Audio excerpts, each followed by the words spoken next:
Welcome to Manager Tools. Today's cast, Communicating in Advance of a Miss, Part 1. The questions this cast answers are, how can I help my team meet deadlines? How should I communicate with my team about their tasks and deliverables? And how should I address missed deadlines? If you want answers to these questions and more, keep listening. Hey folks, if you need to get everyone trained on your team, but you're worried about loss of productivity because you do have an opportunity cost when you send people to training, we can present a virtual effective manager conference for up to 30 people in your organization in 3 sessions that all are 2.5 hours or less. So that's only a total of 7.5 hours spread out over the course of 2 or 3 days, maybe 1 day a week or something like that. Much less difficult to do than an all-day in-person event. That's the beauty of virtual. And of course, you can invite people from different time zones and there wouldn't be travel costs as well. If those things appeal to you for us delivering virtual training to you, contact Maggie, Maggie, at manager-tools.com. Thanks. So this is different. Yeah, very. You guys aren't used to hearing our voices, are you? You may have come here expecting Mark and Mike, and we have some exciting news for y'all. Sarah and I will be recording many of our Manager Tools casts together going forward. And we're really excited. We are, and, as you can tell. Yeah. Mark and Mike will be recording Executive Tools from here on out. So if you still want to hear Mark and Mike, we are happy to provide you with Executive Tools as part of a recurring personal license. And those casts start June 30th, 2021. And we're recording this in June of 2021. So just so you know, if you're listening at another time. And we thought that as we get started here, we might give you guys just a little bit of background about us, because you may never have heard us and you may never have heard of us. Very good point. Very good point. So yeah. So Sarah, why don't you give us a little bit of background about you, and then I'll go and then we'll get started. Okay. Well, if you've never heard or heard of me before, my name is Sarah Sentis. I am the Canadian component, I'm going to say, of Manager Tools. I live in Edmonton, Alberta, and I am the individual responsible for, here at Manager Tools, all of our public conferences. Those conferences you see, that conference newsletter you receive with a schedule of locations virtually and in person. I'm the person that organizes those events, that chooses those locations, that allows for those individual managers of you out there who are unable to bring us in-house to your organization to come join us at our various locations. And Kate, you. I am Kate Horstman, and I am here at Manager Tools responsible for the client side of our business. So organizing, timing, logistics, things like that, revenue associated with that business stream. And for anybody who's looking for us to come on site, if you're looking for that, we're happy to do it, especially because things are opening back up here in June of 2021. So there's a lot more opportunity for that. And we've got a great cast. I'm actually really excited about our cast. Yeah. I think this is our two-parter. Yeah. This is a good one. Yeah. I think it's going to be really great. When we read this, both Sarah and I really liked it. And also what we should point out is that we've got a bunch of casts waiting to be recorded. Lots and lots and lots. So we've got Mark helping us with getting that content put together. And we're going to continue to keep recording. We're just going to add a new stream because a lot of you guys are executives now, or you're about to be. So I want to help get you prepared. I mean, for the last 7 years since I've been doing this, I've been asked, what's the next level? What comes after Manager Tools? Some of you have been listening for years. You know all this stuff. You're like, okay, what next? I know the Trinity. Next is Exec Tools. And you've got to become a licensee for that. Yeah. And today, for those of you who are not yet there, we are going to be discussing how to communicate in advance of a miss, because missed deadlines create risks beyond just the deliverable owner having to scramble. One of the hidden aspects of work tasks is that tasks themselves have embedded in them the responsibility to communicate about status. And it's almost never true that a task owner only knows he's missed after the missed. We know before. Mm-hmm. The answer is to communicate about status in advance. All right. So our outline for today's task is first, telling your team missed deadlines require advanced communication. Then the task owner communicates as soon as practicable. Then we'll talk about the basics of deliverables, deadlines, and communication, inclusive of the fact that deadlines are going to be missed. Deliverables work better than tasks. No deliverable longer than 1 week. Shorter deliverables are better. And owning a deliverable means owning the communications about it. So let's start by talking about the communications to our team that they ought to be communicating with us in advance. All of us come to work knowing there's work to be done. But in another gaping hole in our knowledge about how organizations and teams work, we never learn the basics of tasks and projects and the necessity of communication within our organizations. Now, what that means is it's completely normal for our team members to not know how to create, provision, and deliver tasks, nor do they know how to communicate about them. That means that we, as managers, we've got to teach them to do that. Something specifically that we are thinking about, or we're predicting, one of our predictions at Manager Tools here is that we believe this problem of lack of people understanding what's expected of them within the organizational sphere is only going to get worse. Yeah. That's the thing. If, as more managers, we're not teaching people and telling them that these are the expectations. And at some point, that means companies are going to start teaching these kinds of basics in entry-level classes for new employees while they're being onboarded. And in addition, we should mention, we also think that they should probably add some things about just standard professionalism and ethics while they're there. I mean, while you're holding a class, you might as well. But just a suggestion. Throwing it out there. It's an idea. But again, we do predict that they're going to have some of these classes in organizations. Until they do, though, that's our responsibility.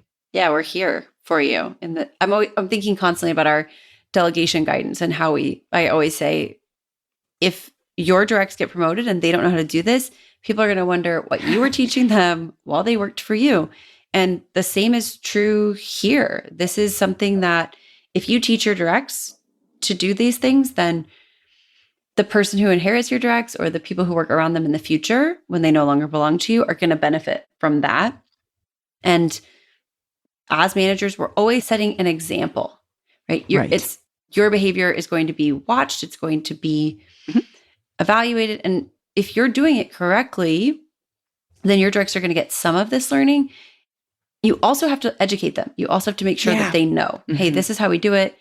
Effective managers take time to do this, to teach their directs, both by example and through educating them, right? Announcing and explaining and instilling the right professional knowledge in their people. It doesn't matter if your organization sees it this way or not. You get to run your team as you see fit. Also, I would argue it's your responsibility to manage your team this way.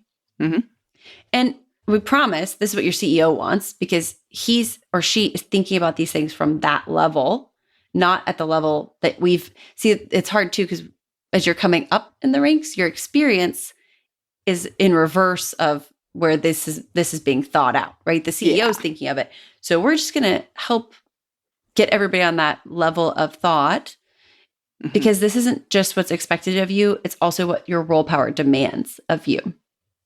Absolutely.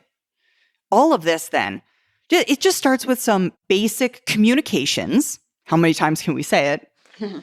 More communication is better. To your directs about how you expect work to get accomplished. The easiest way, in fact, the most efficient way to do this is just to brief your team in your weekly staff meeting. And, or alternatively, I suppose, you could also deliver the message individually, for example, in your individual one-on-ones, which allows you to take into account their different abilities, their different responses, their different responsibilities in terms of communication, but that takes longer.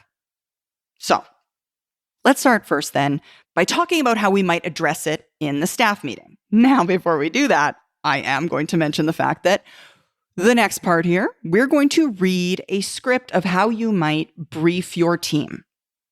The briefing script is long, and if you're a licensee, you've got access to show notes. We'd recommend you print them off so that you can read them, create your own dialogue from them if you're not yet a licensee. We'd recommend you become a licensee because taking transcription of what I'm about to say next is quite long and detailed and is far more than you should be writing down or than you have time to write down. So here we go. If we were doing it in a staff meeting, you might say it like this. Folks, we're going to start communicating more about our status. We've got lots of work. Much of that work is interconnected. The task I'm working on, Joseph is waiting for to get his tasks done. What Antonia's doing, Gerald will use for upcoming deliverables. We all have plenty of work, and there are going to be times when we miss deadlines. That's going to happen, and I understand it. I miss deadlines just like you do. I think missed deadlines are kind of a taboo. Nobody wants to admit it, but we all know it's true. Deadlines are going to be missed. Because that's seen as a negative, what most of us do is not talk about deadlines when we're going to miss. We figure if we're going to miss, there's no sense in getting in trouble in advance of making that miss.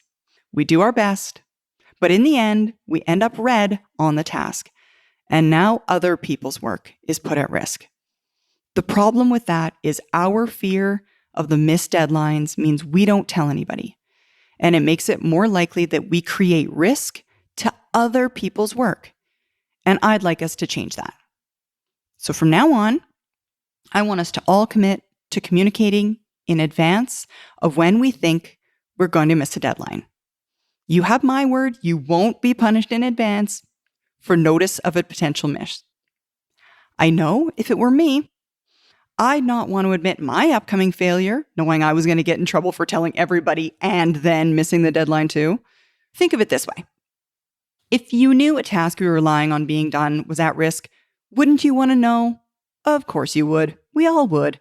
It might make you change your priorities, work on something else, knowing that you'll be waiting around for that other task to be completed. So, if you think you're going to miss a deliverable, say so. Tell me and those other people that you might think are reasonably affected by the miss about the potential of its miss. If there's a project board or a website, let's make note of it. If you're likely going to miss, mark the tasks as read before the deadline. Use your best judgment. I trust you.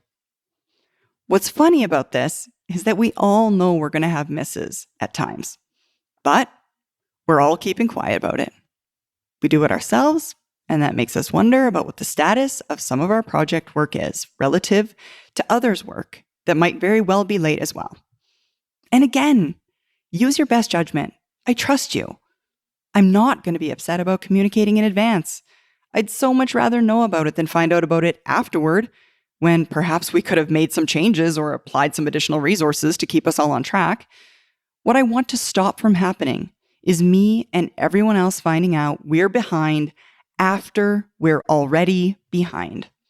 When that happens, there's less we can do about it. Be honest about your status, and we'll all get more done. Yeah.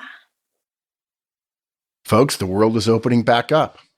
On June 22nd and 23rd of this year, we are hosting an in-person Chicago Effective Manager and Effective Communicator Conference. For those of you who are in Chicago, it'd be easy. For those of you who are able to travel, you can fly in. We always prefer the in-person events because we get more questions. There's a chance to stick around afterwards. You get it all in one day.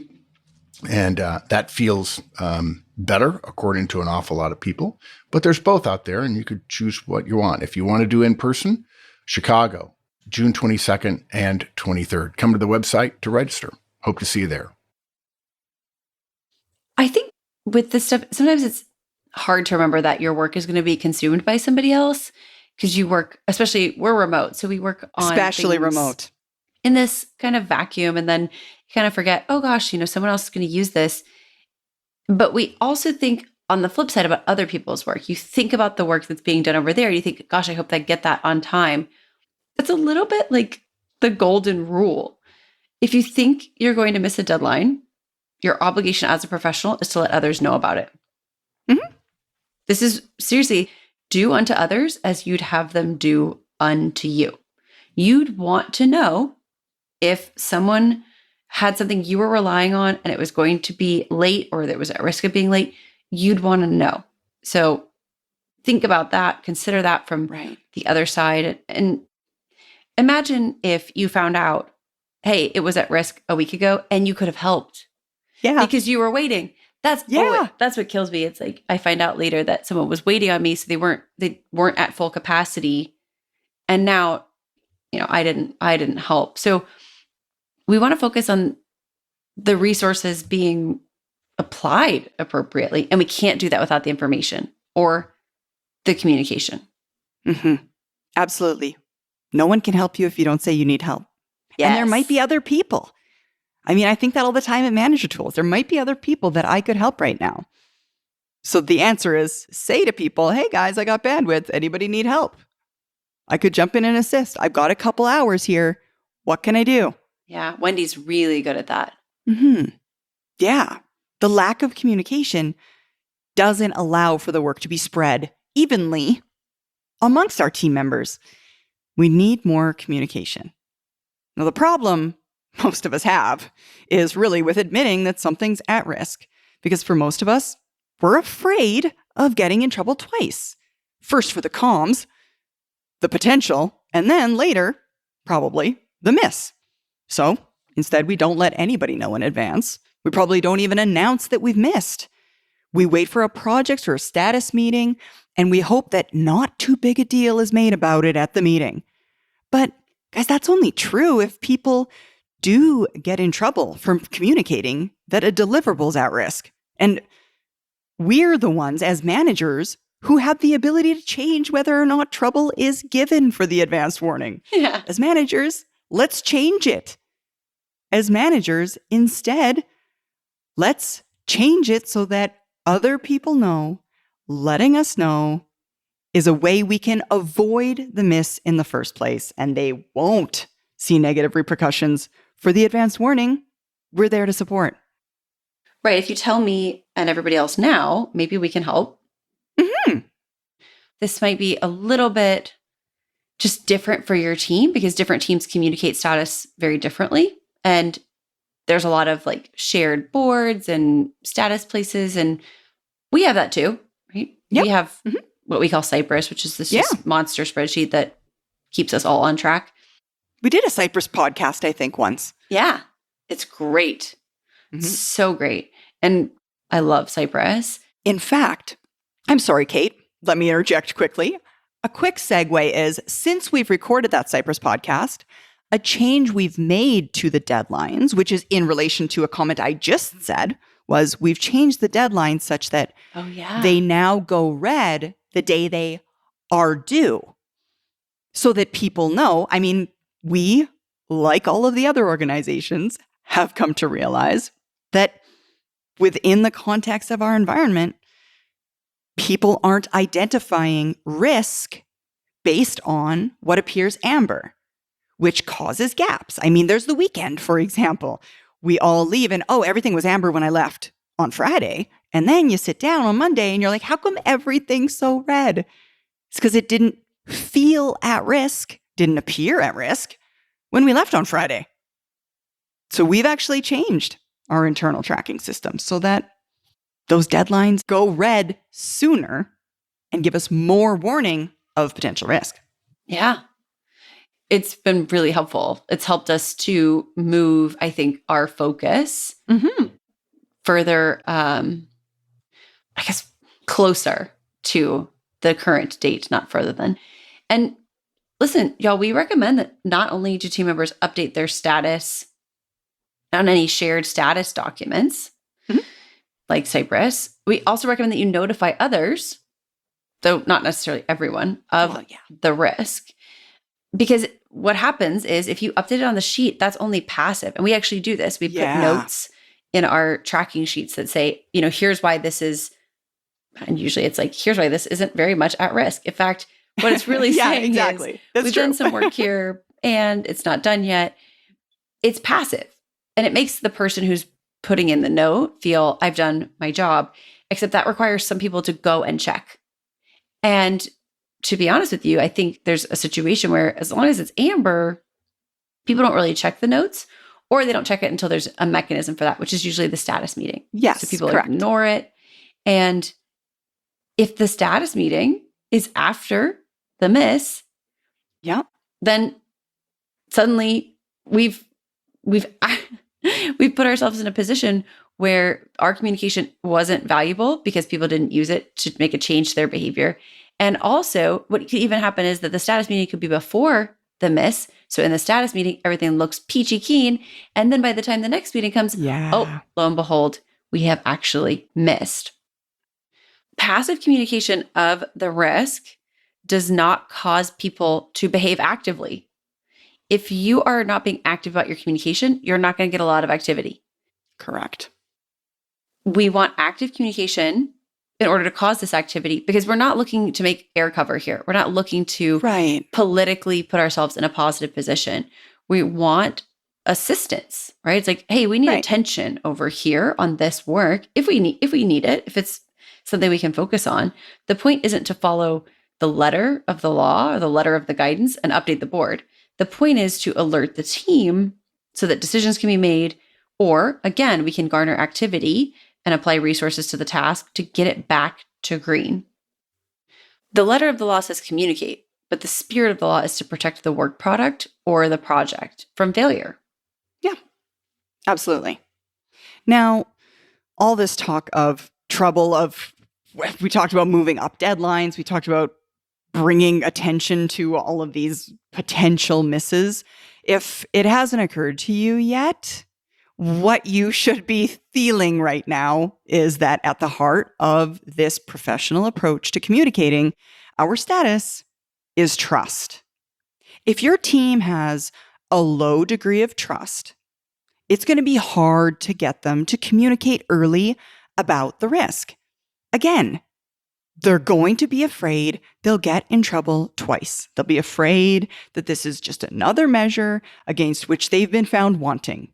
And whether people say it or not, Kate mentioned earlier that it seems sometimes when we're virtual especially, like we're working in a vacuum, we're actually not working in a vacuum. We're working with other people. And the thing about people is people come with baggage. I hate to say it that way, but we all come with our own unique set of experiences. And paying lip service and saying, oh, you guys won't get in trouble for letting me know, but then not backing that up with building relationships and building trust means that people who have experiences with previous managers who aren't you means that you might have to overcome some of that.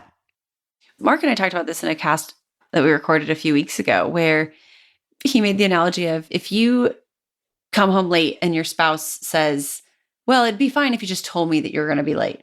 Yeah. And then the next week you're going to be home late. So you call and you say, hey, honey, I'm coming home late. I'm so sorry.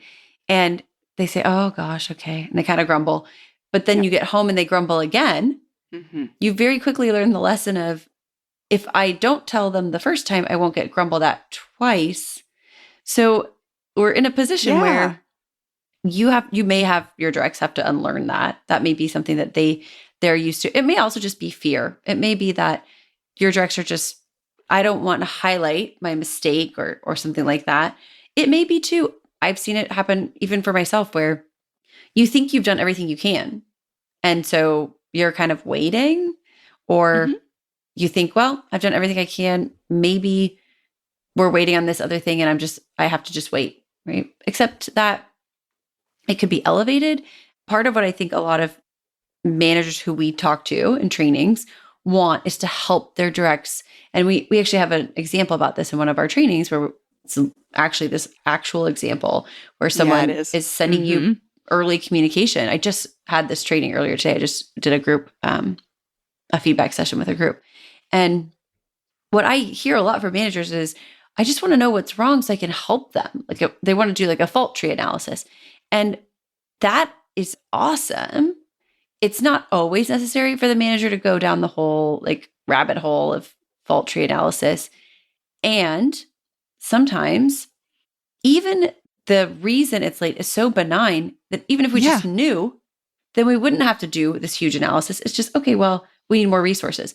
Again, though, resources cannot be reallocated without the information that they need to be reallocated. Like, I have no way to do that. And if we're going to ask our directs to do this, we have to have established that trust, because if you don't have that trust, this probably won't work out that well. If you have, though, they'll believe you. Yeah. They'll say, oh my gosh, imagine that. Yeah. My boss, who's worked really hard to communicate with me and make sure that we have a good relationship, is now asking me to communicate professionally. They'll believe you that this isn't about failure. Rather, it's about risk mitigation. Yeah. And in fact, in the example that we teach, we try to encourage people to give positive feedback when their directs communicate early about a missed deadline. And Correct. One of the ways that we highlight that is when you communicate about it, there's an impact, which could be, hey, I can fix it. I can help you. I can redivert things. And how so can we giving help? giving that positive feedback, it's probably going to allow you to get some traction on the task. Yeah. It first requires your directs to engage in this behavior, though. So we have to encourage them to behave this way. And again, we're operating a bit under the assumption here that you're working to build trust with your directs. Correct. Through one-on-ones, manager tools one-on-ones, that you're working to do that.